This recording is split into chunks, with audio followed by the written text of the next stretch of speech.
Hi crafty friends, in today's My Big Fat Pink Journal episode, we're going to be creating these tags using book pages as a base. These are easy, super fun, and a great addition to your journal. You will need some book pages from an old book. These are relatively easy to find in your op shops, normally $1 or $2. I'm going to create 3 different tags for the purpose of today's video. I start by folding the page in half and then in half the other way. I find it easier to glue this together if we have pre-existing fold lines.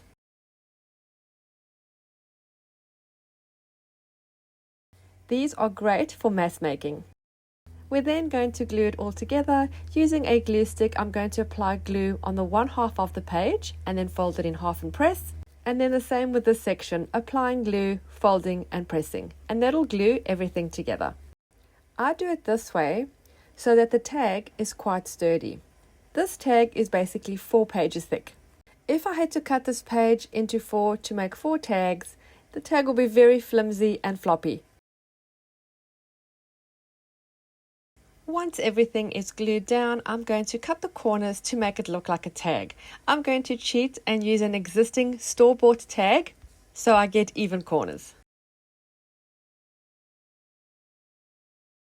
There are a couple of ways to do this. I can either place the tag right in the middle of the card and cut the corners like that, or I can move the tag right to the edge on either side. If I cut with the tag just centered in the middle, you'll notice the cut sections are bigger, so there's a steeper point to the top of the tag. If I move the tag to each corner and cut along that angle, the shape of the tag at the top changes. Personally, I like the one on the left with the smaller sections cut out. I don't really like a super steep shape at the top of my tag. This, of course, is personal preference. I've also punched holes in 2 of the tags for some ribbons or ties, using the ready-made tag for a template for that too. For the first one, I'm going to add some ink with my blending brush. I'm using the Tim Holtz Distress ink in Vintage Photo. And the book page is pretty absorbent. I've applied no Mod Podge or any kind of sealant or any kind of clear gesso. So the ink is absorbed quite a bit and the color is quite intense. I'm going to try and lighten this a little bit. I'm splashing water droplets over the ink area for it to dilute and lighten a bit of the color. This technique creates beautiful patterns. I'm doing a second round. The change is quite faint because the paper is absorbent, but it has a beautiful vintage feel. Using an open scissors, I'm going to rough up the edges to make it look more used and worn. It wouldn't be a ShanoukiArt video if there weren't some kind of splatters. I'm pressing the ink pad onto my desk surface, which has got a waterproof cover, and then I'm applying some water to the ink to make it liquidy, and then I'm using a paintbrush to apply some splashes of the Vintage Photo ink. And to lighten the overall look, I am going to apply some white splatter using watered down white acrylic paint.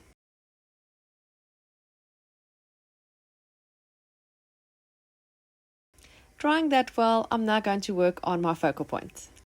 I love using these vintage people in my project. These are from Tim Holtz, and yes, I do have quite a few.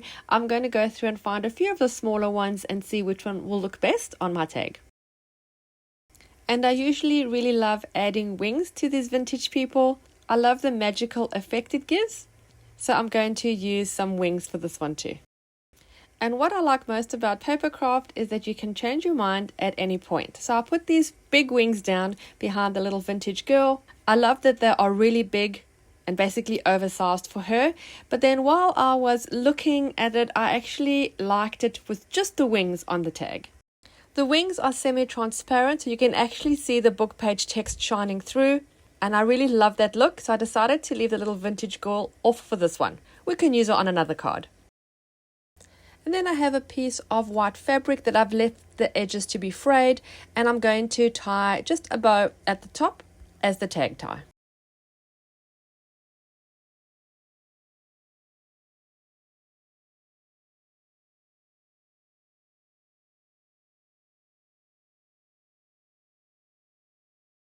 There is some black in the butterfly wings, so to create some balance, I'm going to add some more black just around the edge of the tag using my black fine liner pen.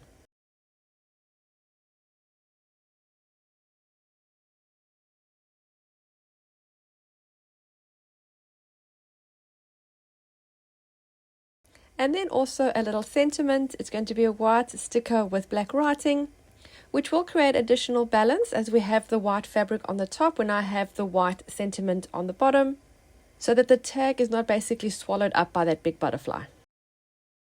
Let's get onto the second tag. Remembering these tags are for my big fat pink journal, so I'm using the same stencils that I've used in the journal. This is the leaf one, and I've applied some green ink through the stencil with my blending brush. And I forgot and I pressed too hard. Like I said, the book pages are very absorbent, so it's come out really dark. I've applied some water over the top trying to lighten it a little bit, but I'm still feeling it is very dark. Oh, why am I so heavy-handed with that blending brush?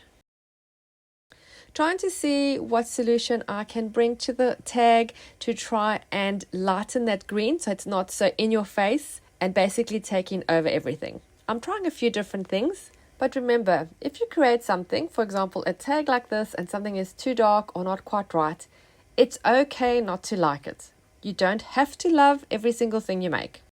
I could easily have just tossed this to the side and started again, but I want to try and see what I can do with it. And in the end, if I still hate it, it's really not the end of the world. I'm now applying some acrylic ink in white to try and create that lightness that I'm looking for. The difference between using this white acrylic ink as compared to the white acrylic paint that I sometimes use for splatter is that the paint that I use, because it's watered down paint, it does sometimes absorb the underlying color, especially when you put it over inks, whereas this acrylic ink doesn't do that, and you will remain with white or bold white splatter. So I decided to add a vellum pocket at the bottom. So it'll be a pocket tag. I have a printed piece of vellum and I'm going to attach it with the sewing machine. I've stitched all the way around the card. I'm now going to trim off the excess. A hint I like to give when you're adding acetate or vellum like this, always have the acetate or vellum bigger than what you need. It's much easier to stitch than if you've already cut out the piece to fit exactly on your artwork and you're trying to align that under the sewing machine. It does sometimes slip and it can be a little bit of a frustrating nightmare. I've added a green label half on the pocket at the bottom and wrapped it round to the back, and now I'm going to find a few elements just around my craft desk to fill this pocket. I also have some of these transparent flower stickers. I'm going to add a couple just for added interest. And then for the tie for this one, I'm going to use a piece of Hessian string and make an oversized bow at the top.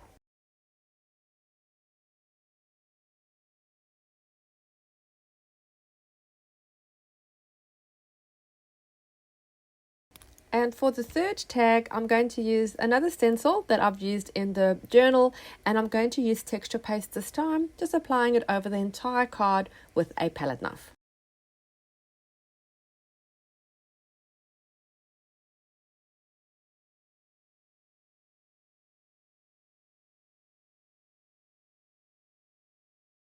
This one is more about texture than color. I'm going to dry this really well, and then I'm going to add a really small amount of color. The color I'm going to add is more about enhancing the designs of the texture paste than actually adding color. So I'm going to use ink again, but I'm not going with vintage photo color as that is a little too dark. I have a small mini ink pad of antique linen color that I pressed onto the surface with water, but it was very, very light. So I've gone into my spray, and the color is tea dye that I'm sort of mixing together. You can see it's a nice light vintage color. I'm just going to add it onto the corners of some of the sections of the tag, and then add some water with a spray bottle and just let it run in between that texture paste. So this is giving a nice soft vintage aged look, just like some discoloration with time.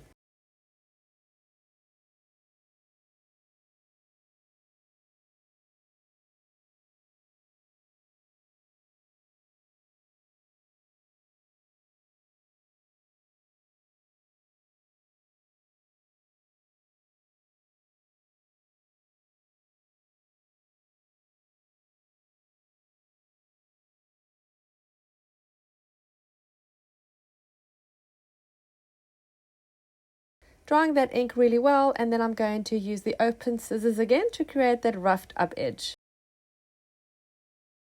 And then just a bit of Distress ink in Vintage Photo with the blending pad on the edges. This is just to help enhance the roughed up edging that I've just created. Here is a close-up. I absolutely love these ragged edges. For my focal point, I am going to use my little vintage girl, and she is going to have some wings. They're going to be pink to match my big fat pink journal, and I'm going to add a pink tie at the top. The wings are a clear sticker, and I'm not going to use it as a sticker. I'm going to leave the backing on. I'm just going to trim off the excess clear acetate that's sort of all the way around. I want just the wings, otherwise it sort of has a bit of a shine that I don't like. And I am going to apply it to the tag with glue. If I attach it just as a sticker, because I have the texture paste, I don't feel it will stick down well. I've cut the wings in half so that I can open them up and place them behind her back. I'm going to stick these down with craft glue. I will show you how to add these 3 tags to your journal in an upcoming video.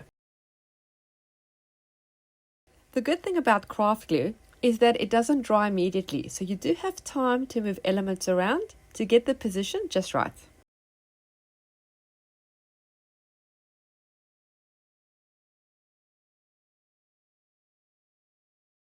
And for the tie, you'll notice I haven't made a hole for this one. I'm going to use a piece of the pink fabric. I've used this in the journal, and if you remember, I did bunch a piece of this pink fabric up and staple it to the edge of my page as a tab.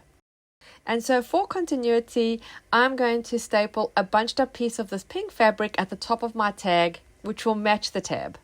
And I really love the way it looks. And to create some balance, I'm going to add a sentiment to the right. I'm going to cut it into 3, and it is black with white writing to sort of create some contrast on the tag. I'm applying some craft glue and then sticking them down. They're not going to be measured or aligned really well. I want them a little bit wonky to make them more fun. And for added balance of that black, I have my black watercolor pencil, which I've dipped the point into some water. And then just on some sections of the edge, I'm applying a little bit of that wet watercolor pencil. It's a small adjustment, but it makes a big difference. And then I'm also going around each of the sentiments with my black fine liner pen. I just feel this really finishes it off. I really hope you enjoyed this video and watching me create these 3 tags from book pages and were inspired to create your own. Here is a close-up of each one. Thank you so much for taking the time to watch. Don't forget to subscribe and hit the little bell so you're notified every time I upload new content. The link to the playlist for my Big Fat Pink Journal series will be in the description box below. Thanks again for watching, happy creating, and I'll see you again soon. Bye!